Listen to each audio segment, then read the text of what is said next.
Hello everyone, my name is Nathan and today it's time for another episode of Oxygen Not Included here in the One Duplicant Challenge. We just returned from Obsidibo, which we dominated in the previous episode. We will still have to go in there to apply a bunch of fixes, but we're gonna wait for the dormant phase to do so. Right now I discovered something more pressing, and that is the oxygen system actually started to fail. And I suspect that was because we had too much hydrogen in here. I never actually emptied out the hydrogen, so it just accumulated here, and as soon as it reached a higher pressure than the water, it managed to push it away. So now instead of having the water on top of the brine, they are just sitting next to each other being pushed down by the hydrogen. Of course, that resulted in a whole bunch of errors we now have to fix quite immediately. So I was thinking maybe we can just dump these two blocks here, and that is going to allow us to enter the contraption. Now I want to make sure that we don't actually feed the oxygen downstairs. So probably as of this point, we'll have to lead the hydrogen outside somehow. So maybe we're just gonna set up a couple of bridges, one here, one there, cut this open, and then we can lead the hydrogen outside. Let's actually bring it over here and then just use a gas pressure vent. At the moment we want to empty this out. Hopefully the liquids are gonna fix themselves, but I highly doubt it for some reason. Now we just gotta make sure this actually has priority. Wonderful, there is some of the hydrogen now escaping. It can just travel upwards and kind of accumulate with what we already have on the top. The main thing is we don't want any hydrogen or other gases in here, so I will first have to pump it out. Actually, was it necessary to even open this up? I could just have pumped it out, right? Okay, nice. That is now hooked up. Which one is responsible to activate this right here? Oh, it is actually activated, so what's happening? Pipe is blocked. I did not build the pressure vent yet. Whoops. Wonderful. The pumping has started. I'm actually gonna close this off again. It wasn't even necessary to do that, though we gotta make sure the electrolyzer isn't running at this moment. We're still crafting some supercoolant here as we are waiting for this to be pumped out. There's still quite a bunch of kilograms left to go, though I just ran out of power. Yeah, I will have to individually power this by... let me see. No, this isn't hooked up. Where is my power switch? Yeah, right here, wire disconnected. Is there a way for us to kind of change that signal? Ah yeah, it is happening automatically. Nice. Okay, that's actually a nice system. I'm really proud. The question is, will these liquids go on top of each other again, or am I just stuck like this? Also right now, obviously I'm not replenishing my suit, which means we are on a time limit. Yeah, I don't think the situation here is gonna change. What we have to do is make our way inside here. This should actually be possible from the bottom. Or maybe let's just wait a little longer. I don't know. I mean, it's still 10 kilograms that is technically in the way of the water spreading. Sometimes it's silly how something can work for almost 2000 cycles and then it breaks. As a matter of fact, it was only about 1000 cycles, so never mind. Oh nice, okay, we're actually not doing too bad here. Now we just have a little bit of hydrogen left. Should I just go ahead and waste all the oxygen to have a proper setup again? It might be the wisest decision. It's just, how do I get rid of this pocket here? I'm not so sure. Yeah, I'm just gonna sacrifice everything. I mean, it's just water that we are wasting, right? And I want this setup to properly function again, but then we'll make a failsafe so we don't accumulate too much hydrogen. Okay, now we almost exclusively have oxygen here. I think it might be a wise choice to also put some back into the system, even though we're getting some of the element damage. But I do need to refill my atmosuits here. And to be fair, this is looking pretty good now. Okay. Oh no, I added more oxygen. Oh, come on. So now we only really have to find a way to fix these two tiles. They should be filled with the liquid and not with the oxygen. Yeah, we cannot actually mop this up, so all we could do is drain it. Yeah, I don't think this is gonna fix itself, so we're going back in there. Allow some of the hydrogen to escape, that is fine. Maybe quickly remove the electrolyzer, and I don't know, maybe if we just set up a bunch of blocks here, the water is gonna behave normally again. So we push the water up, but maybe we first make sure it doesn't escape. Oh, this needs to be a airflow tile. That is actually looking good. Okay, deconstruct that again. Yes! Thank you, thank you. Brine at the bottom, water at the top. Jeez, okay, let's get that electrolyzer back. What did I build that out of? Gold amalgam. So that goes directly back here. We can probably already hook it up again. No, I'm gonna wait. I'm gonna wait for this room to be completely pumped out. Yeah, there's not much left, but we also introduced some carbon dioxide. Oh yeah, you know the air is getting thinner once the carbon dioxide packet expands like this. Just a couple of grams to go, but dude, this mistake cost us almost half an hour, and I'm not 100% sure what actually caused it. Was it really the overpressure? That was just a wild guess. Good, we're down to a couple of milligrams and just in the nick of time, I would say. Looking back at Obsidibo, the niobium volcano erupted again, and everything seems to be working as intended. Yeah, I think going back was a really good decision. Well, we were forced, kind of, because of the starvation issues. We're now down to a couple of milligrams, so I'm assuming at least in this cycle we should be able to empty it. What a stress, all I wanted was to make some thermium in today's episode. As a matter of fact, we can already check it out in the molecular forge. For instance, we have the insulation, we need the tree for that, the resin. But then we also have thermium, for which we need the 5 kilograms of niobium and then also a little bit of tungsten. Now, if I'm not mistaken, we haven't actually tamed the tungsten volcanoes yet, did we? There's a tungsten volcano right here that might actually be our next goal. So we can go for the resin and the tungsten volcano at the same time. There should be at least one not submerged in magma, but if there is, yeah, they're right there. Though I have to say from the previous episode, we already know how to easily reach all of these tungsten volcanoes. So tungsten volcano and resin is probably gonna be our next goal. This is looking good. Yeah, it's actually disappearing. I'm gonna make a save game here. And now all we have to do is fix this part here and then set this to above 750. That's what I had it at. And then as soon as this is built, I should be able to reactivate the system, hopefully. And there we go.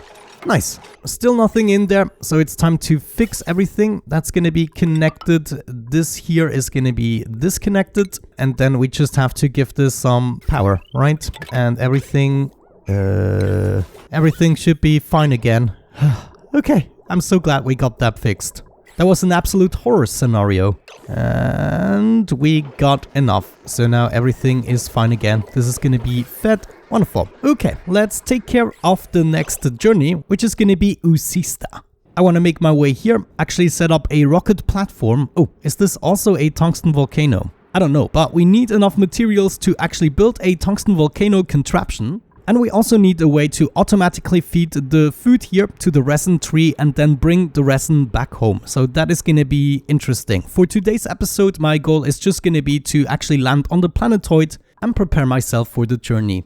Alrighty, I'm back and I took myself the liberty of crafting a bunch of essentials. I re-added the Trailblazer module, and inside the rocket we now have stored a couple of materials. Namely some refined aluminium and copper, a little bit of diamond, some glass, igneous rock, iron ore, plastic and steel. Though glass is not going to help us very much if we consider the luminosity of Usista. Oh, maybe actually I'm wrong here and we can benefit from a couple of solar panels. But yeah, before we do that, we have to send over some refined copper. So that's exactly what I'm going to do right now. I'm going to set this to a higher priority, so it will be done. It is Nathan's current errand and we got exactly 1,000 kilograms, which is perfect. So it's just going to be sending over 5 packets. And oh geez, I forgot to change the destination. Whoops. Usista is where we want these packets to go. Hopefully the second one is actually already going there. Yeah, looks right. So I just wasted 200 kilograms of copper to go back to Obsidibo.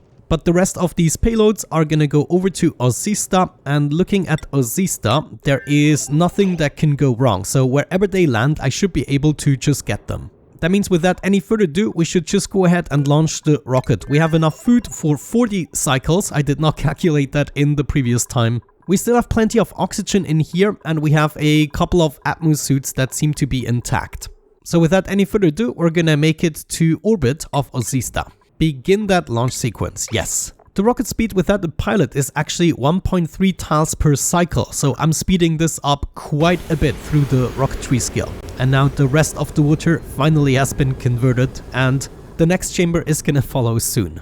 With my duplicant, the speed is 3.2 tiles, so 2 tiles more per cycle. But we can get that up even higher once we reach piloting skill 100. And the first payloads are arriving at Usista. Wonderful. One thing I totally forgot about once again is to reset my skills, though we might just be able to make it. I mean, it's still the skills that I used on Obsidibo, right? Actually, looking at this rocket, I just noticed that we forgot the decor item in this place. I rather exchange this plant here with that power outlet fitting, for instance. Yeah, I think that might be a wise decision. So we just take that apart here, put the power outlet fitting here, and we can use some of our copper to finish this. And then we put the hanging pot on the other side, get a decorative item, and we could even do some more shenanigans here with some crown moldings right there. Plant that seed, and now it actually counts as a bedroom. Nice. Wonderful. This is perfect timing. We just reached the orbit. Now all we have to do is actually eat our meal here. And then another thing I want to do is open up the door right there. All we have to do is select our duplicant here, then deploy the Trailblazer module. Let's do it nearby where we want to have the platform, which is probably going to be on this side. Yeah, let's do it here. And let's just see, yeah, I'm grabbing a suit, that was very important. And I'm coming down. Wonderful. Hey Nathan, welcome to your new home for the next 30 cycles or so. First things first, we deconstruct this and the lander that I also built out of copper. So we already have 400 copper ready to build the rocket platform. I probably want to do this approximately here. Now let me see, is there a material we can use to build ladders? Not yet. Yeah, it doesn't matter. I can build it from down below here. So all I have to do is open up 2 of these interplanetary payloads. There is the last one. Get that. And rocket incoming. Yes. Now it might be good to go ahead and grab some of this sedimentary rock here. This I can use to build some ladders initially. Go back to the star map. And then just like that, we should be able to land the rocket. Good, and with the sedimentary rock, I'm gonna make my way up to the rocket. We'll have to exchange this with igneous rock soon. Oh, Nathan, you should get out of the way for now. Good, and as soon as I have access to the rocket, I should also have access to igneous rock and everything else. First order of business is going to be to build the solar panels that we're gonna do on this side. And I want 4 of them. I think I have the materials for 3 only. And then I also brought a lot of iron ore with me that we can use for the cabling. Now the question is, do I want to preserve the polluted oxygen here or not? It's technically not necessary. I have everything that I require from the rocket already, so we could just zip around in a spacesuit here. One thing I almost forgot is to set this up here as well. Otherwise the door isn't gonna open. Nice. Yeah, I think what I might do is just dig my way straight down here, and we're not even gonna deal with a setup on this planetoid. Just dig everything up using the Atmo suit. One thing I definitely would like to do is set up a row of sedimentary rock, maybe even 2, in order to shield myself from the radiation. I'm also gonna submit my bioscan here as quickly as possible, so we can actually see what we're dealing with. So far so good. As soon as I have built these 2 layers and also hooked up the solar panels to a battery, we can really get this going. Well, you look at that, we're making phenomenal progress. The tree is now exposed. Experiment 52B-X1. Now, I think what I might try to do is just get rid of the materials here. Actually, let me make a ceiling first. Yeah, let me go ahead and deconstruct everything. We need to be a little bit careful here because the tree is gonna attack us. So it's no real pleasure to be around, but I would like to really clean this up and build my own structure. We might be able to just reach everything. Yeah, look at that. Now I only have to deconstruct this bit.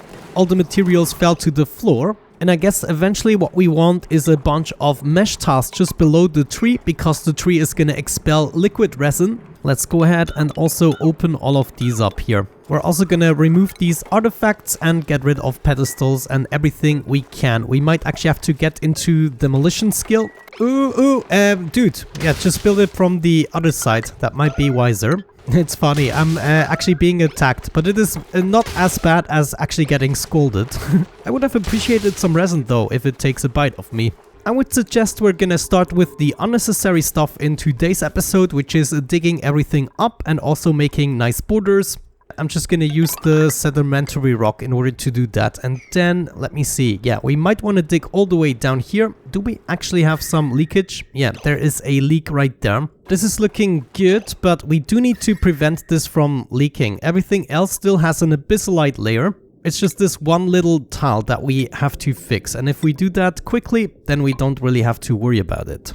There's another hydrogen vent if we ever need extra power. That could be the way to go. Now that we have spent a couple of days here, I do believe we could go with the demolition skill. I'm just gonna go ahead and risk it, and that means we can finally get rid of all of these extra things. One thing we already know is we're gonna need a conveyor chute here and a rail, so maybe we go ahead and build this before we don't have access to it anymore. Super, now I'm going mayhem on the terrain. We should soon be done just digging away all of that and exposing the volcanoes. I believe we really just have one that isn't submerged in magma already. And it is now time to reveal it. Let's see. We don't want to dig up the center tile here. The rest can go. You know, if I were to do this challenge from the beginning, I would probably ramp up the amount of experience gain that I'm getting. Because, for instance, I'm almost through with digging everything up. I mean, we have like 3 planetoids left to go that are pretty small. And my excavation skill is only at 50 out of 100.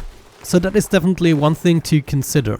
Another cycle has passed, and I believe in the next cycle we should be able to wrap this up. I just want to finish the border and finish digging everything up. And I'm even gonna get rid of the abyssalite as much as possible, without allowing it to leak all over the place. Most of the materials that were emitting something are now also submerged in the polluted water, and we even have a layer of water over most of it, so it doesn't really contribute to adding more gases right now. And just like that, the planetoid is prepared for us to add some functionality in the next episode. I'm really looking forward to that, but for now, I think we're gonna wrap it up. Let's maybe have a quick peek here over. Yes, the Niobium volcano is now dormant, and we also have a vacuum here. So it's the perfect situation to maybe go back and get the system improved according to the ending of the previous episode. But yeah, with that out of the way, thank you so much for watching, guys. I really hope you enjoyed it. Have a great time and see you in the next one. Bye bye.